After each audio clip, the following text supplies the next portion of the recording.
maintenant me tourner vers Bruno Marion. On va un petit peu avancer dans les réflexions sur la monnaie. Bruno Marion, vous êtes spécialiste du monde asiatique. Je rappelle, vous êtes auteur de ce livre Réussir avec les Asiatiques, publié aux éditions Erol. Et dans vos conférences, vous proposez une nouvelle vision du monde. Vous parlez d'un monde fractal. Alors en quoi le monde est fractal, hein, je voudrais quand même vous poser cette question pour qu'on essaie de comprendre. Et en quoi les monnaies, justement, sont une illustration de ce monde fractal? Michel Salofkos nous a bien montré qu'il fallait repenser l'économie. Et je suis bien d'accord avec lui. Je crois qu'il faut repenser l'économie et même le monde. Il faut trouver les grilles de lecture, les lunettes, les manières de voir le monde tel qu'il est aujourd'hui et non pas tel qu'il est plus. De la même manière que, comme il l'a montré, la plupart des outils qui nous servent encore, alors peut-être pas les plus brillants économistes, mais en tout cas l'homme de la rue, et peut-être même certains journalistes, pas vous Florence, mais certains journalistes, ont une vision du monde qui est encore attachée à des outils qu'on peut appeler linéaires, des outils assez simples. Or depuis, on le voit bien, vous le montrez dans chacune de vos émissions, le monde se complexifie, le monde devient de plus en plus complexe pour plusieurs raisons. Je vais en citer une ou deux.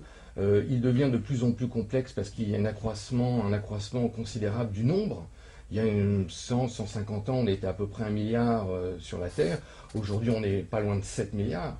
Donc augmentation du nombre, non seulement on est de plus en plus nombreux, mais en plus on communique de plus en plus.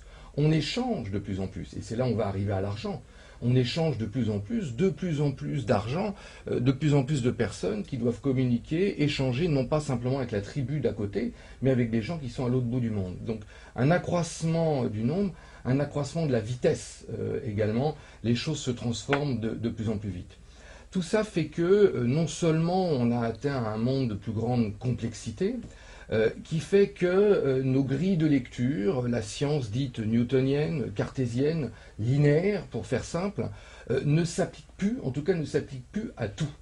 Et pour comprendre le monde tel qu'il est aujourd'hui, il faut céder, hein, c'est pas forcément la méthode la meilleure et la plus ultime, mais il faut au moins essayer de céder des théories scientifiques les plus à jour, on va dire, par exemple, la théorie du chaos. Entre-temps, il y a eu la mécanique quantique qui nous a aidé aussi à comprendre beaucoup de choses. Aujourd'hui, la théorie du chaos peut nous aider à comprendre un certain nombre de ces phénomènes. D'ailleurs, parmi les économistes les plus connus actuellement, les plus iconoclastes aussi pour certains, c'est par exemple quelqu'un comme Benoît Mandelbrot.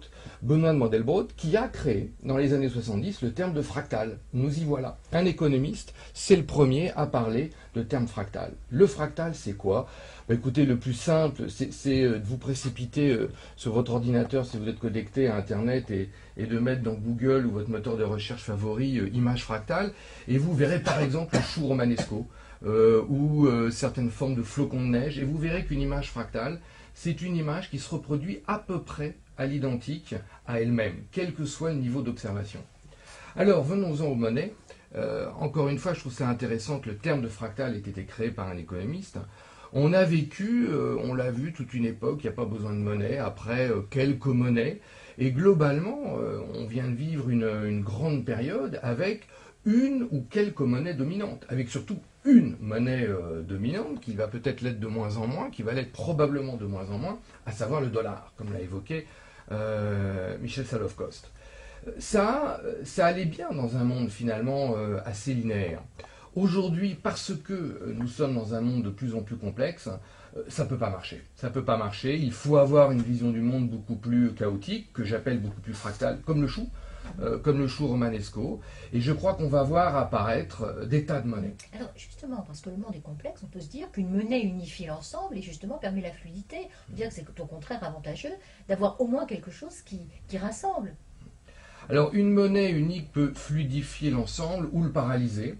L'immobilisme peut apporter l'équilibre, la stabilité, la sécurité, et l'immobilisme ultime apporte la mort. Et en tout cas, n'est pas adapté à un système complexe. Dans un système complexe, je suis convaincu qu'une seule monnaie ne peut pas s'imposer. Alors on commence déjà à voir la suprématie du dollar prendre quelques coups de canif de ci, de là, avec, de mon point de vue et du point de vue de ma connaissance du monde asiatique, on voit apparaître non seulement une émergence de la puissance de la monnaie chinoise, le yuan ou le RMB.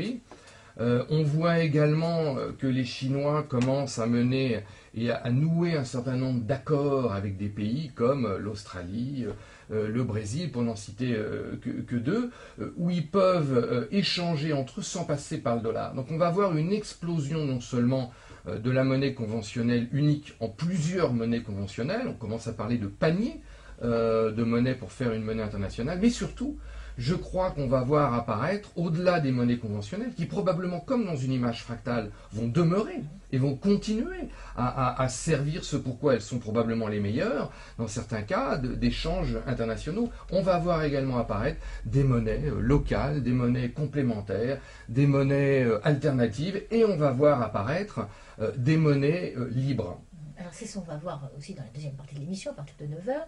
Alors, donc là, quand vous nous parliez de ce monde chaotique, hein, de ce monde fractal, je crois qu'on fasse le parallèle avec les monnaies. Je crois qu'on peut se dire qu'avant, il y avait essentiellement une forme d'énergie. En ce moment, on a une forme d'énergie, c'est le pétrole, et on va bien être obligé de développer quand même d'autres formes d'énergie. Hein. On ne va pas en substituer une énergie par une autre, et c'est pas ça qui va se passer.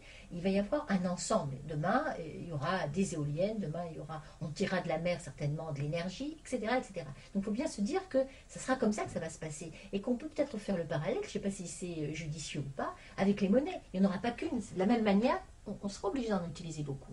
Alors c'est probablement judicieux et même indispensable parce que finalement les deux choses les plus symboliques de l'industrie commerce, de l'époque industrie commerce, c'est quand même probablement l'argent, en tout cas le monde de la finance et l'énergie, en particulier les énergies fossiles, à commencer par le pétrole.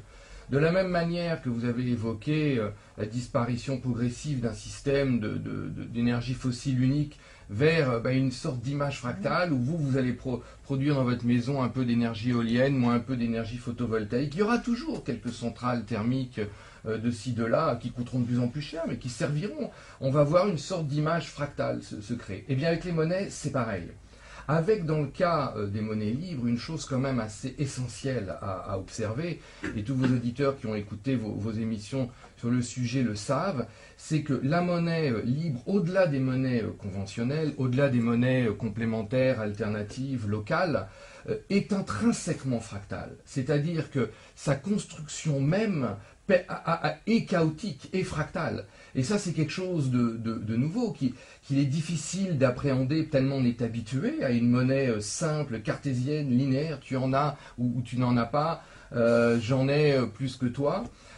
Là, on voit apparaître une monnaie qui n'est pas simplement une monnaie d'échange, qui peut être une monnaie, vous le savez, de réputation. Donc, elle est intrinsèquement, au cœur d'elle-même, elle devient fractale. Et là, on voit véritablement un changement de modèle, un changement de paradigme.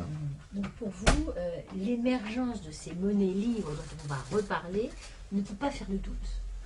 Ah, non seulement elle ne fait pas de doute, mais je crois qu'elle est nécessaire et qu'il faut l'appeler. Mais comme toutes les choses nécessaires, de toute manière, elles se produisent parce qu'on en a besoin et on va en avoir besoin.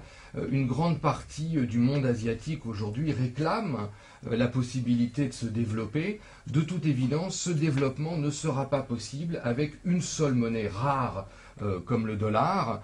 Ils vont devoir imposer d'une manière ou d'une autre leur propre monnaie conventionnelle, mais je pense que ça ne suffira pas et c'est ce qui va entraîner l'apparition de ces autres monnaies complémentaires, alternatives et ultimement de monnaies qu'on peut appeler fractales, les monnaies libres. Alors,